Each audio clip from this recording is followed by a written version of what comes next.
Good morning. Good morning. Okay, I'm going to get, that will help.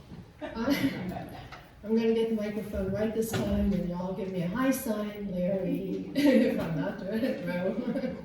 Okay, so welcome to the Unitarian Universalist Congregation of the Swananoa Valley. I'm Rose Lummering. I'm a member of the Board of Trustees. We're a welcoming congregation committed to supporting one another in our search for spiritual meaning and community. In Unitarian Universalism, you can bring your whole self, your full identity, your questioning mind, your expansive heart. Together, we create a force more powerful than one person or belief system. As Unitarian Universalists, we don't have to check our personal background and beliefs at the door. We like to say that we don't have to think alike to love alike. If you're new to UU, I encourage you to take note of our mission statement, which is printed in the front of the order of service. We also work together to promote and practice the 8 principles, which are printed also inside the order of service. It's our tradition to welcome first and second time visitors or those who haven't been here in a while. If you're comfortable, please stand, introduce yourself, and tell us where you're from. Is there anyone on this side?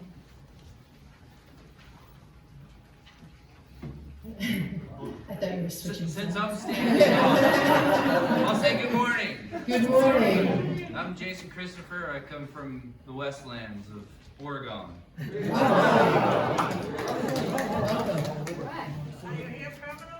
I'm just passing through, but I hope to be permanent.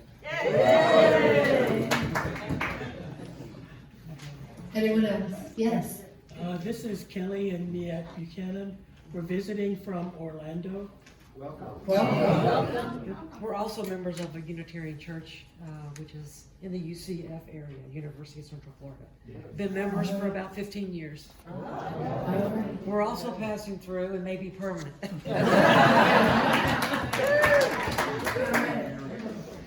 I have a friend who was a member of that congregation. All right, welcome to you all. If you're interested in learning more about us or would like to receive our newsletter or find out how you can be more involved in this community, there's a white card in the back of the pews, or if there's not, there's one on the table in the foyer just beyond the double doors. We encourage you to fill out a card, leave it at the front table so we can get in touch with you. I have one announcement. This is from Susan Enright Hicks from our adult RE.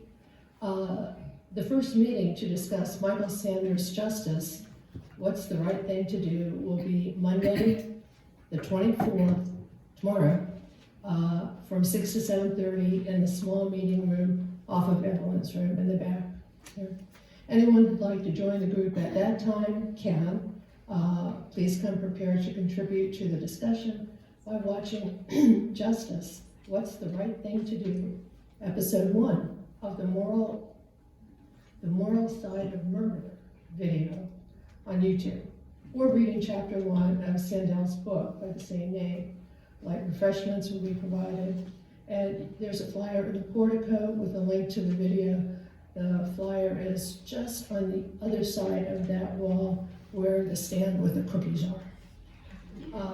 Let's see. Susan also wants to invite you, very sneaky Susan. Susan would like to invite you all to an intergenerational fall evening of community togetherness on Saturday, November 5th. Watch the current for details to come, and she says that there may be ciders and s'mores involved. It's our practice to acknowledge with respect that the land we stand on today is the ancestral home of the Cherokee Nation and other indigenous people. The Cherokee, through stewardship, understanding, and conservation, survive and thrive in this land. We acknowledge their enduring connection to their homeland.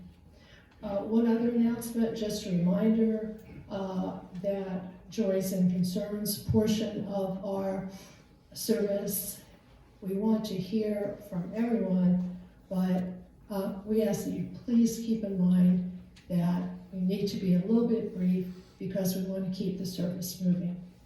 And everyone get out on time because we have a potluck after the church. Yeah. Please make sure your cell phones are silenced so the service can begin.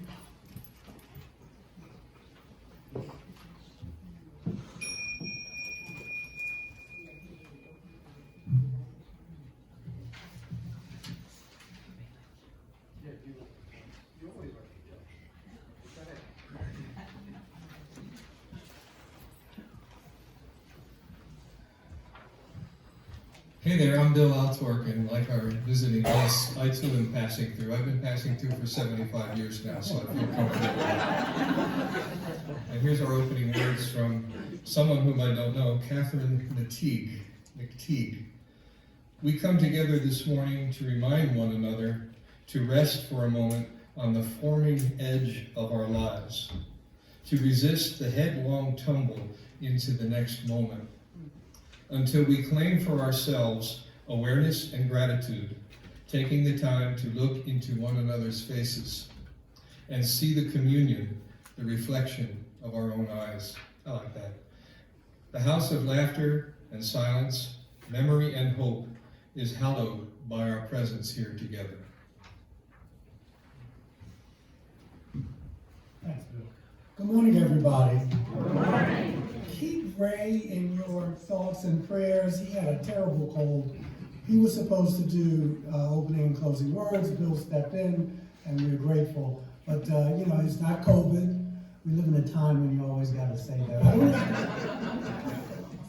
But he's just not feeling well. So having said that, please rise as you are willing and able and join in singing Morning So Fair to See, hymn number 42.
Never mind. Our responsive reading is number 594. Just a reminder of our principles and purposes of the Unitarian Universalist Association. We will read this responsibly. We affirm and promote the inherent worth and dignity of every person. We believe that each and every person is important. We affirm and promote justice, equity, and compassion in human relations. We believe that all people should be treated fairly. We affirm and promote acceptance of one another and encouragement of spiritual growth. We believe that our churches are places where all people are accepted and where we keep on learning together. We affirm and promote a free and responsible search for truth and meaning. We believe that each person must be free to search for what's true and right in life. We affirm and promote the right of conscience and the use of the democratic process. We believe that all people should have a voice and a vote about the things which concern them. We affirm and promote the goal of world community with peace, liberty, and justice for all. We believe that we should work for a peaceful, fair, and free world. We affirm and promote respect for the interdependent web of all existence of which we are part. We believe that we should care for our planet Earth. And if you will take your order of service, let's read together the 8th principle. Journeying towards spiritual wholeness by working to build a diverse, multicultural, beloved community by our actions that accountably dismantle racism and other oppressions in ourselves and in our institutions. All righty. Now,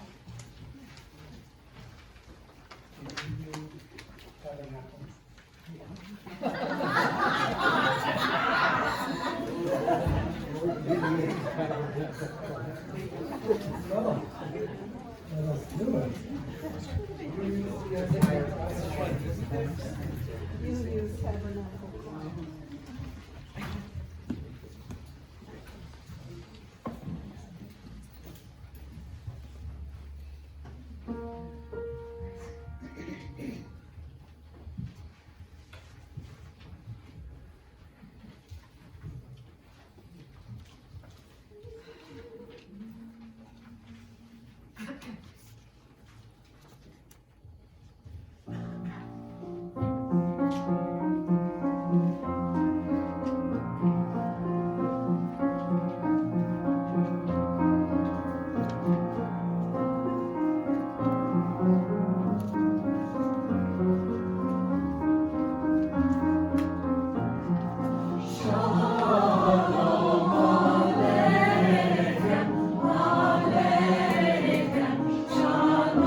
Thank you, choir.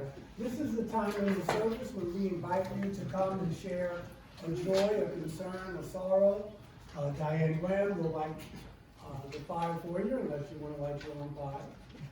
And the mic is on, and the floor is yours.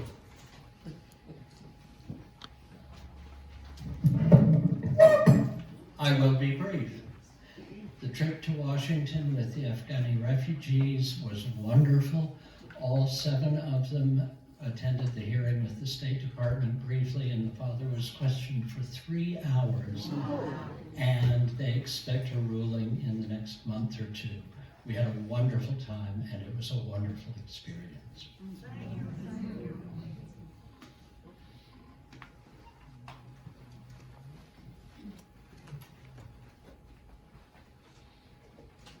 Hi, I'm Evan, and I've got 2 quick joys, one of which I would have shared last week if I had been here, but my wife and I celebrated our 14th anniversary on October 11th. And number 2, I ran a half marathon yesterday and set a personal record.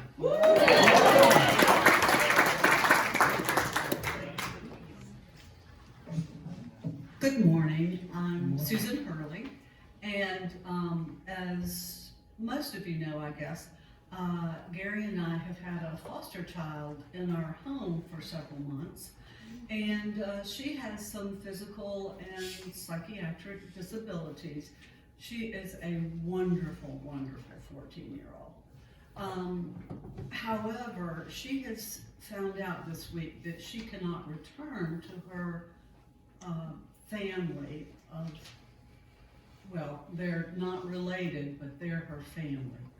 And she is heartbroken and really struggling with that. So her name is Chris. Just have her in your thoughts.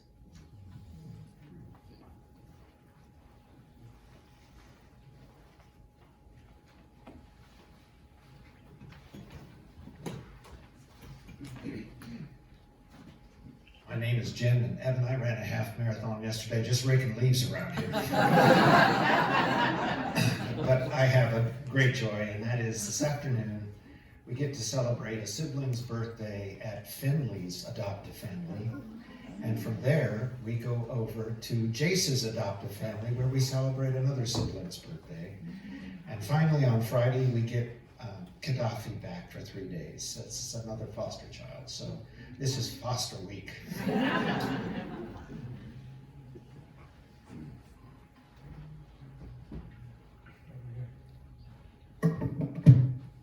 Hey, I just want y'all to know that my sweetheart Sue is going to Thailand next Saturday. She's going to be gone for about 5 weeks to be with her mother. And it's a long way. If you go any further, you're on your way back around.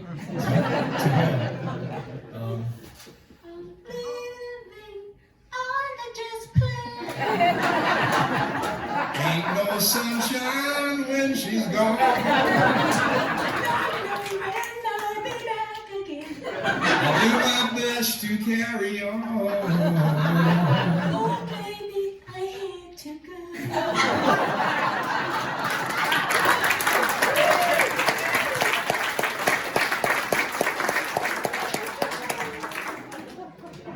Bill, you gonna be hungry? I got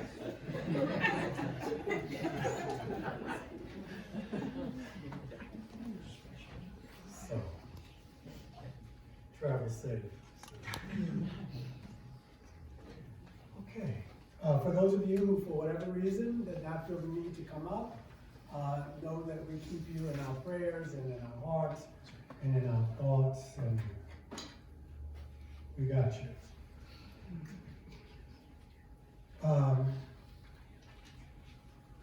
Please center yourself as you usually do, as you see fit. I want to share with you some wise words from Brother Gilbert, Richard Gilbert. Our topic, obviously, is part 2 of atheism, but we all have faith in something. This is called faith in existence. And afterwards, we will have our time of quiet. In the blessed peace of this holy hour, we come together as a community of faith. Here we come to be fed, to drink the living waters, to feed at the table of tradition, and to partake of the wisdom of our companions. The faith we share is not a commonality of belief, not the creedal precision we have left behind, not suspension of reason. The faith we share is a fundamental confidence in life, a basic trust in human existence, an affirmation in the worthwhileness of the human enterprise. Our faith is knowledge. There is more to life than eye can see and ear can hear, than thought alone can grasp. Our faith is an affirmation of our human capacity to respond to all that fate flings against us, and yet still proclaim to all that life is good. Our faith is in the meaning of the past and the openness of the future as they meet in the eternal present. Our faith is in that great mystery of things in which we live and move and indeed have our being. May we be faithful to the best that is in us, knowing how hard that is to do, and knowing there is no other way to live faithfully. And so now, while I got you, while our minds are one, just for a brief moment, I leave you with the eloquence of silence.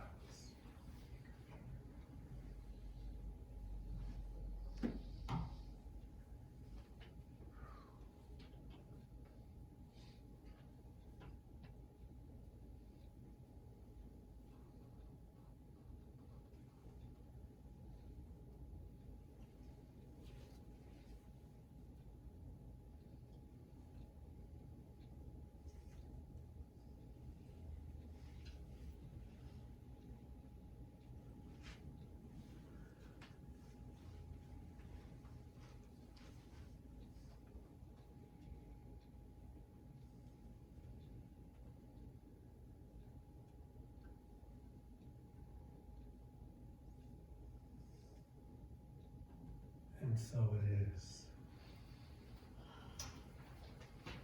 I'm only one, but still I'm one. I cannot do everything, but I can still do something. And because I can't do everything, that doesn't keep me from doing something that I can do. In that spirit, you receive this morning's offering.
Trespassers am I,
think we can do better.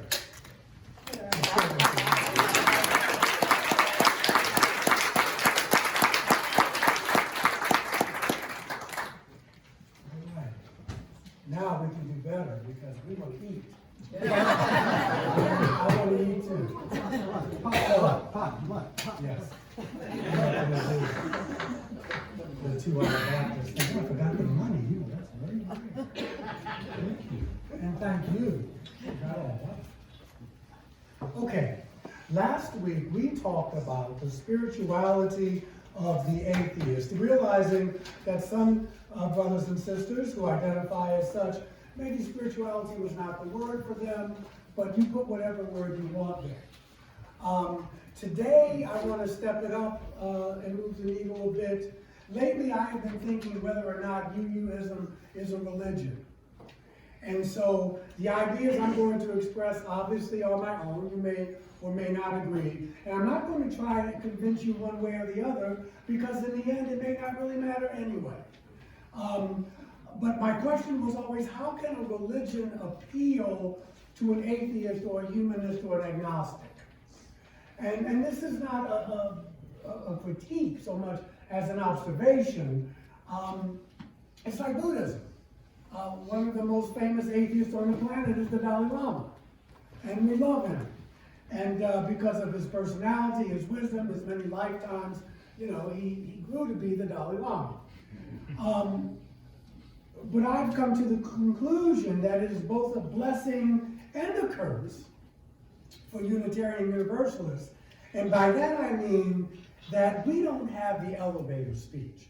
If you're on an elevator and you're going, you got a couple minutes to get off, and someone says, "Oh my goodness, you're a Unitarian," what does that mean? What do you believe?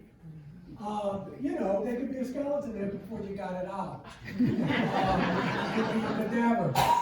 Because we allow so much in. So we can't do it in 10 seconds or less, or even 30 seconds. That is the curse, I believe. I believe that in some ways, this is why we have flatlined at a denomination. We have been 1,000 members. We have had 1,000 churches, including Europe, but at least in America. And we've kind of, and all churches have, but we've kind of just, because you would think with our message, especially in a world like today, that people would be flocking in.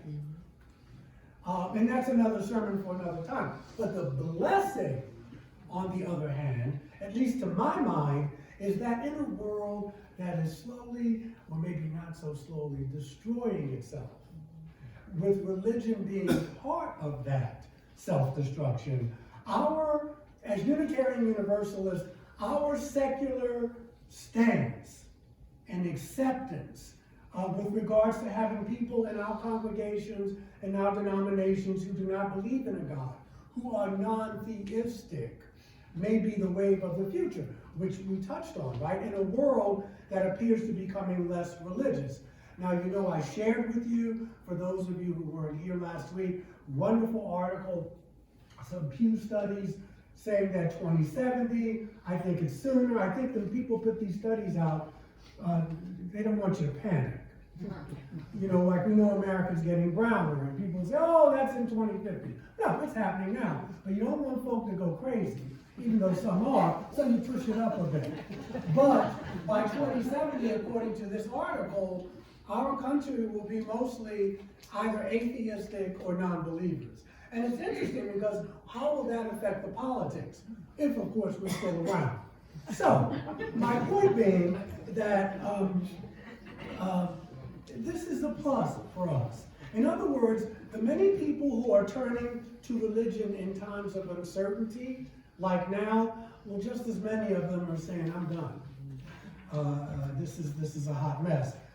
And people are doing that because of the problems religion is perceived to have caused, and also by the feeling of being marginalized and left out, being called, so-called non-believers.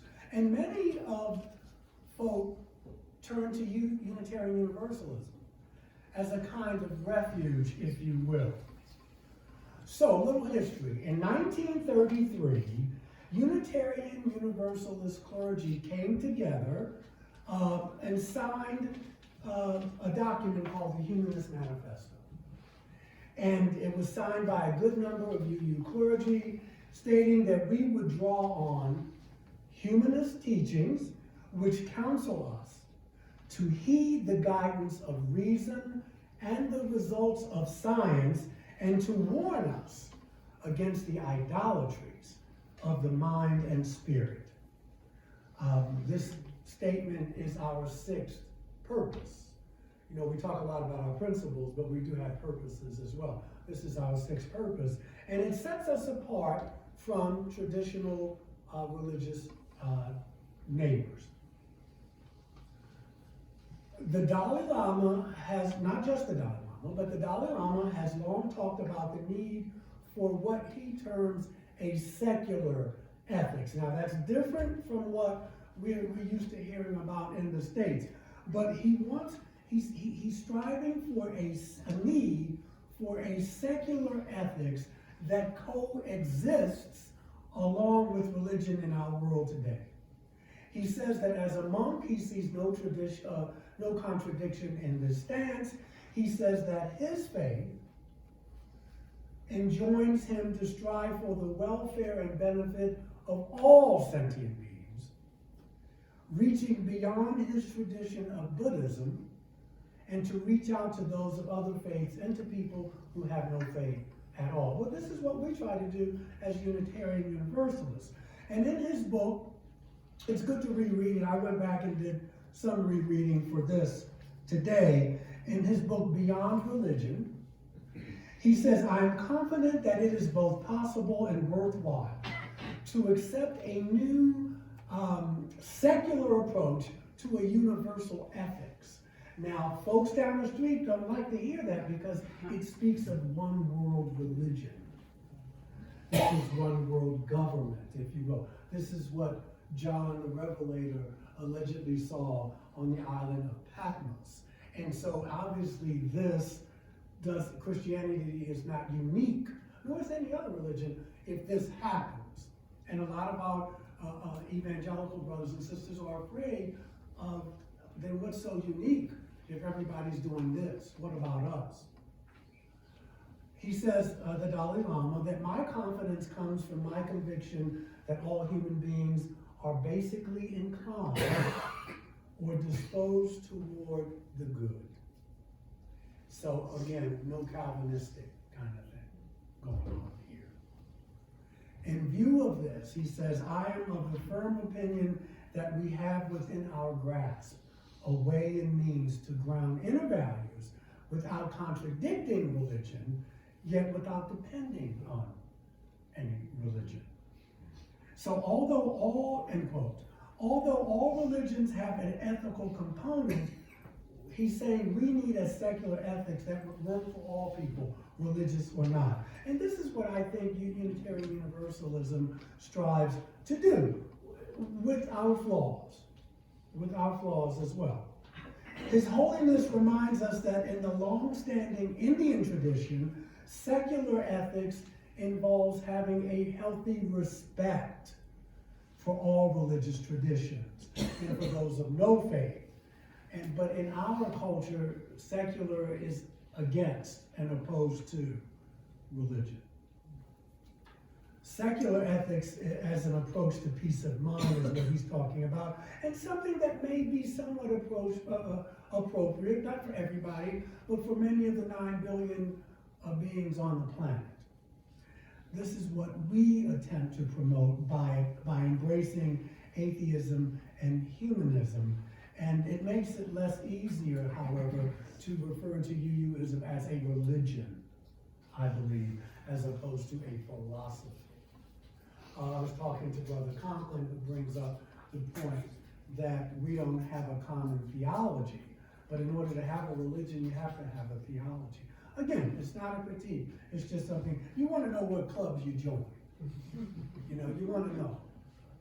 At least I think you do. And even Brother Francis, my favorite Jesuit, says that one need not believe in God and still lead a moral and ethical life. I'm always amazed that he's alive after saying this. some type of heart attack. But bless him, I love Francis. So while I was doing this thinking, I was reading, and I came across this brother. His name is Alain de Botton. Mr. Botton, I see some of you, describes himself as an atheist. But he intrigued me with the following statement. He says that the question, is God real, is the most boring question one could ask. He calls this particular brand of atheism, Atheism 2.0.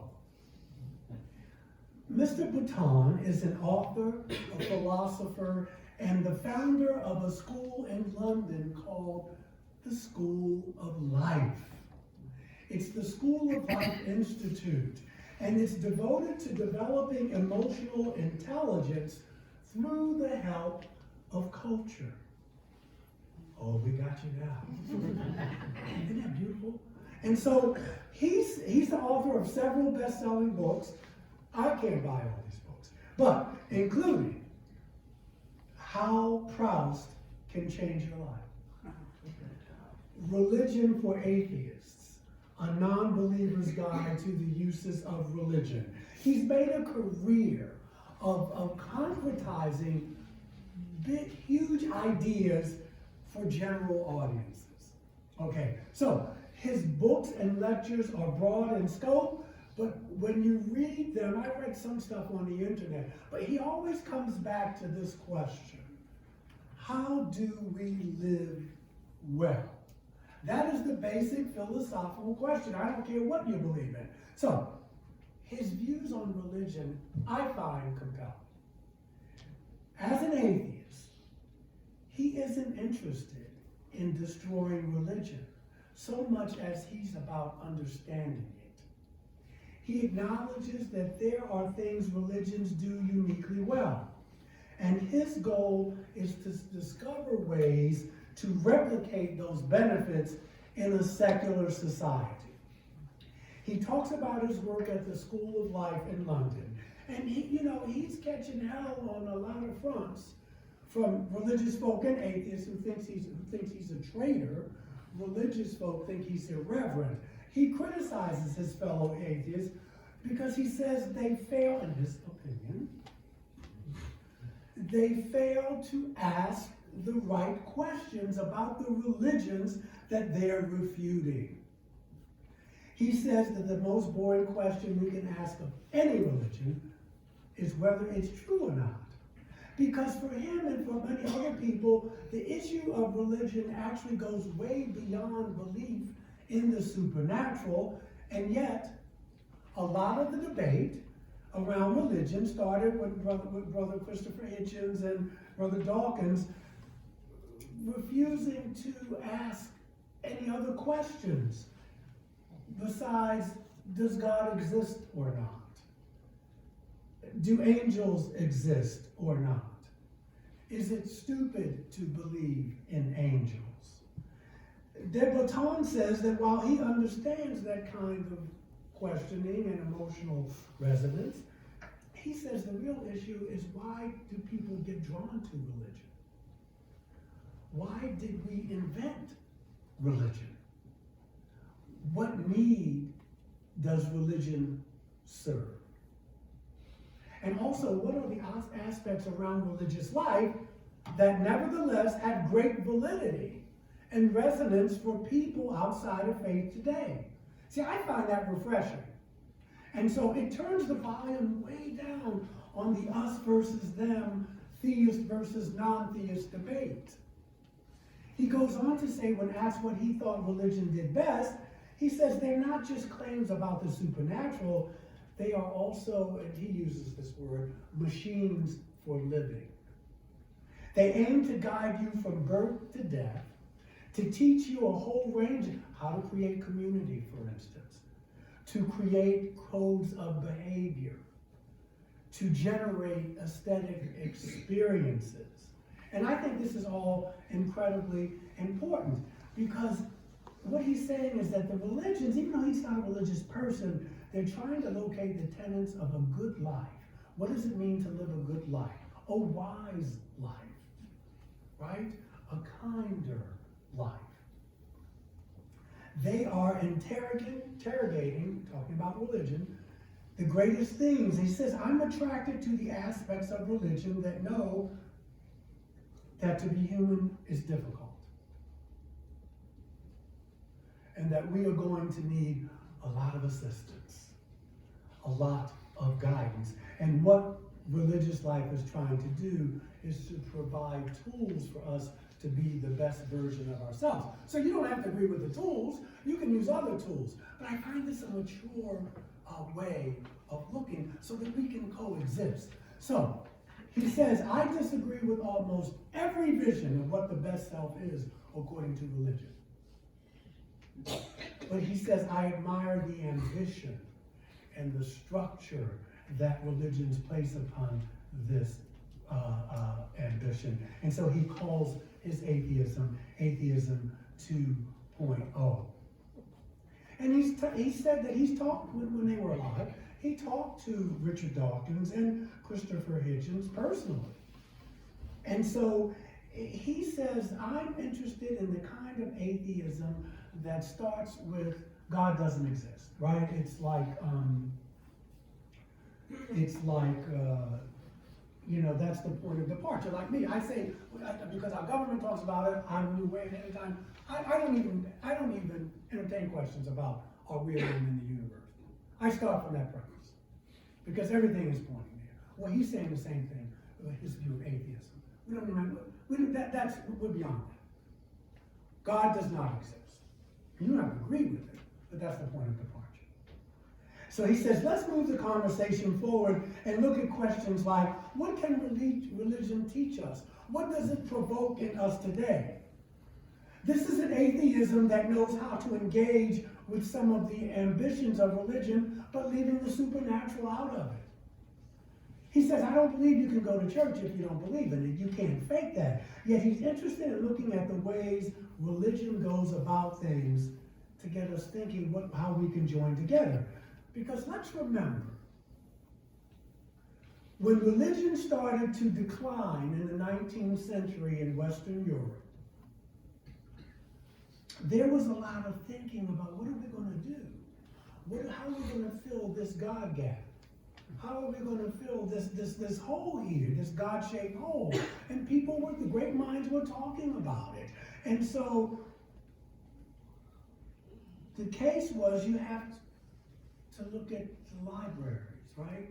You have to look at the universities that were being built in an age when Europe was declining. And so we were creating temples of art, temples of culture, temples of learning. And so, because we had to take the place of religion. He says he thought that was very ambitious. He also says it's an ambition that has failed. Because if you showed up at Harvard or the Museum of Modern Art and you fell on your knees and you questioned the meaning of life and you looked for direction, you would be locked up. So, because this is not what culture does these days. They're not talking about this on the late night talk shows. So he's not interested in the errors and flaws and the cruelties of religion. He is targeting people, enlightened people like us, because if you're here this morning, you're enlightened. He is targeting people who are more interested in saying, where might I turn in order to look at the higher meaning of life and the higher purpose? What are my responsibility to life? What are my responsibility to other people? What is community? What does a good life look like? Now, there are lots of people thinking about these things. What's beautiful is that this is not just one person who wrote a book in London, which is lovely, but he's created an institution, a space where people can gather. Okay, so this is the difference between just one person writing an interesting book. This guy has started a community. He's created a hub, a stable home. Now, I did mention that he's catching hell from both sides, but he says, I don't care. I love that. Care. He sticks to his beliefs. But he would say, remember, he's speaking from in a European context. He says that in Europe, the religious voices have been friendlier because they've had to reconcile themselves with mass atheism. See, if you're evangelical in Europe, you're in a minority. I wonder how that would look here. But they, because they have to survive. It's quite different in the United States, he says. It was only relatively recently that he understood the extremely negative connotations that exist around the word atheism in America. That doesn't exist in Europe. And American atheists are frequently forced to defend themselves against charges of amorality or immorality, which is not something that one would even have to think about doing on the other side of the Atlantic. I think that's really crucial to remember. So, the so-called new atheism of Richard Dawkins and the late Christopher Hitchens, we're almost done, you're going to eat. He says because they didn't think seriously enough about the psychological question of religion. God is merely an epistemological question for them. But he says that, you have someone like Brother Dawkins who says, I don't give a you-know-what if people find religious belief comfortable or meaningful. I only care whether it's true. And so Brother Baton says, I get that, but it's not productive. It's not the way to move forward. And I say that as someone who shares this goal of divorcing ethical concern from religious metaphysics. This is him talking. He goes on to say that he's had this conversation with Hitchens personally. So, he says that religion was created out of vulnerability, to deal with the vulnerability, the existentialness of being alive, because we know we're all going to die.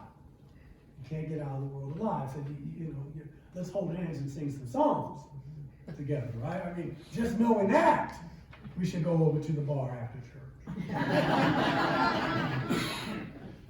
But he goes on to state that religion allows for us to view the stranger in a different way. Our attempt as Unitarian Universalists to bring this notion to meet the needs of how much is humanly possible to our fellow human beings, how do we treat them? We try to do this on Sundays, and it's not always easy because of how eclectic our congregation is. It's no easy task, I can assure you. And so, like many things in life, perhaps you and I, at some point on our journey, perhaps we can revisit atheism. Or we can revisit Unitarian Universalism. Or perhaps we can revisit, how about this, our very lives. Perhaps we can revisit our very lives and the foundation on which we place who we are, collectively and individually. Because we're worth the time. You're worth the time, I'm worth the time. And perhaps we can still lead a joyful life. Perhaps we can still lead a productive life, even after considering all the facts. Let's go. Please rise as you are willing and able and join in singing our closing hymn this morning. 318, We Would Be One.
Closing words from an old Buddhist saying, "Be ye lamps unto yourselves, be your own confidence, hold to truth within yourselves as the only lamp." Thank you.